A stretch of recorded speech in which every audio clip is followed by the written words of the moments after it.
Les déterminants numéraux. Tu connais déjà plusieurs catégories de déterminants, les articles, les déterminants possessifs, etc.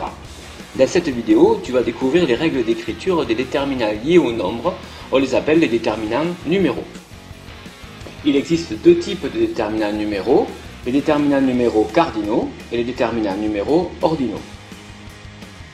Première catégorie, les déterminants numéraux cardinaux. Tu les utilises très souvent. Par exemple, un ordinateur, 100 photos, 3 motos. 1, 100, 3 sont des déterminants numéraux cardinaux. Ces déterminants numéraux cardinaux sont invariables. Comme souvent en français, il y a des exceptions à cette règle. Ainsi, 20 et 100 prennent un S à la fin s'ils sont multipliés s'ils ne sont pas suivis par un autre déterminant numéral, c'est-à-dire s'ils terminent le nombre. Regarde ces exemples. J'ai perdu 300 points. 100 s'écrit avec un S car il est multiplié, il y a 300, et il n'y a plus rien après, il termine le nombre. Autre exemple, il y a 203 marches. 100 est aussi multiplié, puisqu'il y a 200, mais il ne prend pas d'S car après lui, il y a encore un déterminant numéral cardinal, 3. Même principe avec 20. Ma tante a 80 ans et mon oncle 82.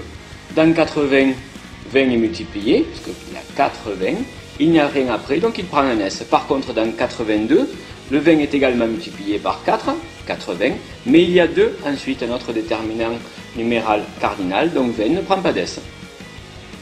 Une dernière exception, c'est 1, qui a une version féminine, une.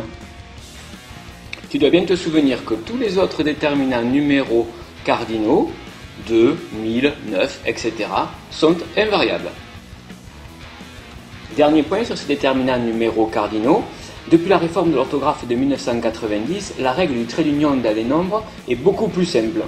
Tu peux mettre un trait d'union entre tous les éléments qui composent le nombre, ou déterminant numéral cardinal composé. Exemple, si tu dois écrire 567, tu vas mettre un trait d'union entre tous les éléments de ce nombre. Même chose pour écrire 2151, tu vas mettre un trait d'union entre chaque élément, et même avant et après le « et ». Tu pourras encore retrouver des écritures avec l'ancienne règle, c'est-à-dire avec le trait d'union uniquement placé dans les nombres inférieurs à 100, et avec aucun trait d'union devant et après le « et ». Mais il est beaucoup plus simple d'utiliser maintenant cette règle d'écriture. Trait d'union systématique entre tous les éléments. Deuxième catégorie, les déterminants numéraux ordinaux. Ordinaux viennent du mot ordre. Ces déterminants définissent une position dans une série, un rang. Regarde ces deux exemples. C'est mon premier trophée. Elle est tombée pour la 3e fois. Premier et troisième sont des déterminants numéraux ordinaux. En règle générale, sauf pour premier et second, le déterminant numéral ordinal est formé à partir du déterminant numéral cardinal correspondant auquel tu ajoutes le suffixe ième.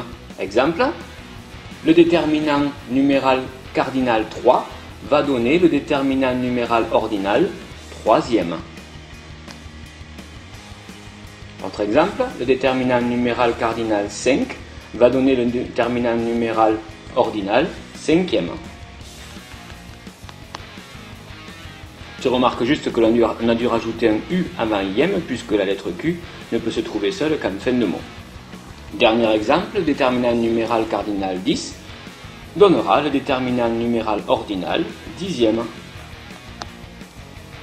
Attention, contrairement aux autres déterminants numéraux, les déterminants numéraux ordinaux s'accordent avec le nom qu'ils déterminent. Exemple, la deuxième manche, si manche est mis au pluriel, cela va donner les deuxièmes manches avec le déterminant numéral ordinal deuxième qui prend un S. Autre exemple, le premier coureur. Si tu remplaces le nom coureur, le nom masculin coureur par un nom féminin équipe, cela va donner la première équipe. Le déterminant numéral ordinal premier s'est accordé pour devenir première.